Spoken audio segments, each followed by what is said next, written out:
दर्शक बंधु आज है मे डे श्रमिक दिवस। तो ये लॉकडाउन रे जदि सबुठु किए हैरान होतांते ताले एमाने श्रमजीवी माने जो माने बाहर विभिन्न राज्य रे फसिकी रहिचंती विभिन्न समय से माने रास्ता को ले आंदोलन करिवार देखा जाउची। जम्मू कश्मीर रु तमिलनाडु पर्यंत सबु राज्य रे हमर ओडिया भाई माने फसिकी रहिचंती लॉकडाउन पई। तेबे आजी आम सहित अछंती दीपक पांड्या। दीपक पांड्या हेले director sustainable development in Indian institute of rural development Baroda Gujarat रु। तो सड़क तांको सहित कथा हवा एवं जानिबा गुजरात रे कौन रही परिस्थिति। किछि दिन पूर्व आम मुख्यमंत्री गुजरात मुख्यमंत्री सहित कथा होइतिले एवं से कथबार्तार किभली सुविधा रे श्रमिक माने आमर जो ओडिया भाई माने फसिकी अछंती किभली सुविधा भाबे ओडिसा को फेरिबे से नै कि कथबार्ता करथिले। तबे सेटा केते फलप्रद होईची बा सेटा केते काम करूची आसंतु सुनिबा आसंतु सुनिबा दीपक पांड्या। सर मैं हार्दिक स्वागत करता हूं आपका एनएनएस ओडिया में। नमस्कार दीपक, नमस्कार जी। तो आज मई डे है। आज मई डे जो श्रम दिवस के नाम पे जाना जाता है और अभी देखा जाए जो लॉकडाउन चल रहा है इसमें अगर कोई बुरी तरह से फंसा हुआ है तो वो है हमारे श्रमिक। हम जो लेबर जो है वो हर स्टेट में फंसा हुआ है, दूसरे राज्य का भी। अगर उड़ीसा का भी अगर हम बात करें तो फिलहाल जम्मू कश्मीर से लेकर तमिलनाडु तक जितने भी राज्य हैं वहां पे सारे लेबर लोग फंसे हुए हैं। हाल ही में हमारे प्रदेश के जो मुख्यमंत्री हैं तो आपके मुख्यमंत्री जी से बात हुआ था इस बारे में और वहां पे इन्होंने दोनों मुख्यमंत्रियों ने ये बात किया था कि कैसे उड़ीसा का जो लेबर फंसे हुए हैं वो उड़ीसा वापस आएंगे। तो क्या आप बता सकते हैं अभी वहां का हालत कैसा है? पहले तो मैं नेशनल न्यूज़ सर्विसेज उड़िया का धन्यवाद कहना चाहूँगा कि आपने ये जो मुहिम उठाई है वो प्रशंसनीय है और सराहनीय है। आज श्रमिक दिन के तहत मैं आप सभी लोगों को मतलब सभी ने श्रमिक लोगों के लिए चिंता करनी चाहिए ऐसा संदेश देना चाहता हूँ। उसके तहत गुजरात के अंदर सूरत नाम के शहर के अंदर तकरीबन 20 से 25 हज़ार ओडिशा के श्रमिक परिवार से लोग यहाँ पर एक श्रमिक बोल के काम करते हैं। क्लास 3 और क्लास 4 कैटेगरी में इनका अपना काम है।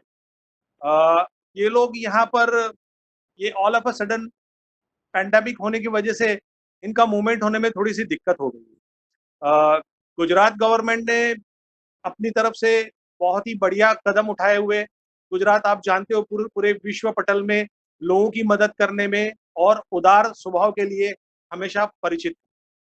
गुजरात गवर्नमेंट ने ऐसा निर्णय लिया है कि जो करीब के स्टेट है उन सभी स्टेट के लोगों को गुजरात गवर्नमेंट बाय बस विथ ऑल परमिशंस और सभी चीजों को ख्याल में और ध्यान में रखते हुए उन सभी लोगों को शिफ्ट करना शुरू कर दिया हुआ है। कुछ बसेस महाराष्ट्र के लिए निकली है, कुछ बसेस राजस्थान के लिए निकली है, कुछ बसेस मध्य प्रदेश के लिए निकली। ओडिशा, बंगाल थोड़ा सा दूर होने की वजह से बसेस से एकदम इतना लंबा सफर करना दिक्कत हो रहा है। उसके लिए ट्रेन की व्यवस्था के लिए सारी जो उसका जो मतलब उसकी जो इंतजाम करना है उसके लिए जो व्यवस्था करनी है उस व्यवस्था के बारे में सरकार आपस में बातचीत कर रही है। मंत्रालय, रेलवे मंत्रालय से भी चर्चा विचारणा हो रही है और जल्द ही उनके लिए कुछ ऐसी व्यवस्था होगी, ये मैं कहना चाहता हूँ। अच्छा, ठीक है। देखिए, जैसे कि आपको पता होगा कि ये जो लेबर लोग होते हैं ये आर्थिक रूप से बहुत उनके पास तंगी होता है, बहुत कम पैसे होते हैं। तो ऐसे में वहाँ पे काम भी नहीं है और उनको ना कोई तनख्वाह मिलेगी। तो क्या लोकल लोग आपके यहाँ पे स्टेट के राज्य के जो मतलब स्थानीय लोग हैं, क्या वो मदद कर रहे हैं या फिर वो कैसे गुजारा कर रहे हैं वहाँ पर गुजरात में? मयूरेश जी, एक बात मैं आपको कहना चाहूँगा कि गुजराती में ऐसे कहते हैं कि सूरत नु जमण अने काशी नु मरण, यानी सूरत में खाना और काशी में अपनी अंतिम अवस्था, है ना। ये दोनों बहुत फेमस है। सूरत में कोई भी आदमी भूखा कभी सोता नहीं। ये जो श्रमिक यहाँ पर फंसे हुए हैं, तकरीबन यहाँ का कुछ पांडेसरा एरिया है, सचिन एरिया है, जहाँ पर ये लोग श्रमिक तहत काम करते हैं। इन लोगों के लिए जो मतलब स्थानिक लोग हैं सूरत के लोग, उन्होंने खुद मतलब एक सौगंध लिया है कि ये सभी जितने भी श्रमिक लोग हैं, इनके खाने-पीने की व्यवस्था, इनको जो रोज़िंदा मतलब जो बहुत ही ज़रूरी है, वो सारी चीज़ें उनको पहुँचाना, उन तक पहुँचे और उन पे कमी नहीं आए। सरकार ने उनको राशन देने की भी व्यवस्था करी है, उनके घर में राशन भी पहुँचा हुआ है। और उनकी छोटी-छोटी चीज़ों का ध्यान रखा जा रहा है। रही बात उनको तनख्वाह, तो वहाँ पर इस मुहिम के तहत उनको कुछ-कुछ पैसा उनको मिला हुआ है और वो बातचीत स्थानिक लेवल पर उनके जो मतलब जो मालिक हैं उनके, उन मालिक के साथ भी चर्चा-विचारणा होकर उसका भी निराकरण कुछ ही दिनों में लाया जाए। जी। अच्छा, जैसे कि आपसे बातों-बातों में पता चला कि मेरे को लगता है कि 2 से ढाई लाख करीब लोग उड़ीसा के वहाँ पे काम करते होंगे कम से कम सूरत में। तो जी। अभी सबको बस में हो या ट्रेन में हो लाना नामुमकिन के बराबर है। हुँ, तो ऐसे में 15 दिन और लॉकडाउन बढ़ गया है। हुँ, 17 मई तक लॉकडाउन एक्सटेंड हो गया है। तो हुँ। कोई मुश्किल के हालात पैदा हो सकते हैं, आपको क्या लगता है कि मतलब अगर ऐसे कुछ हालात हुआ, तो उधर क्या सरकार की तरफ से या क्या कदम उठाए उठाए जाना चाहिए? या देखिए हमारे राज्य दोनों दोनों राज्य की सरकारें आपस में बात कर रही हैं। सरकारी व्यवस्था के तौर पे रेल मंत्रालय से भी बातचीत हो रही है। जैसे ही उनकी कोई व्यवस्था होती है, तो उस व्यवस्था में हम लोगों ने यहाँ पर प्रक्रिया में ऐसा किया हुआ है कि तकरीबन 25 एक हज़ार श्रमिक जो हमारे बिल्कुल तुरंत संपर्क में हैं, उन लोगों का पूरा हमने एक लिस्ट बनाया हुआ है।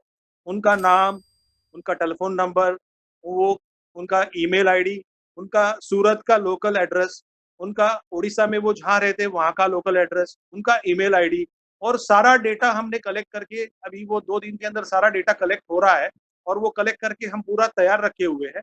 सरकार के साथ विचार-विमर्श करके, उनके साथ कोऑर्डिनेशन करके, उनकी इन सारी विगतों उनका आधार कार्ड नंबर भी हम लोग ले रहे हैं और लेकर के जैसी व्यवस्था बनती है, जैसे सरकार की तरफ से हम लोगों को कोई भी निर्णय पता चलता है, उस निर्णय को हम लोग बूस्टिंग अप करके जितना हो सके उतना जल्दी क्षेम कुशल सुरक्षितः हम इतने ये जिस जो भी हमारे श्रमिक बंधु नहीं कहूँगा, हमारे भारतीय बंधु हैं, इन सभी को मैं हम लोग पूरी कोशिश करेंगे, सरकार कोशिश करेगा और सभी के साथ सहकार से उनको उड़ीसा में अपने घर में हम भगवान से प्रार्थना करते हैं। उड़ीसा तो भगवान जगन्नाथ की अपना अपना धाम है, हम उनसे भी प्रार्थना करते हैं और आपको भी कहते हैं कि उनसे प्रार्थना करें कि वो क्षेम कुशल अपने घर में ये सारे प्रयासों से हमें सफलता मिले और वो पहुँच जाए। जी।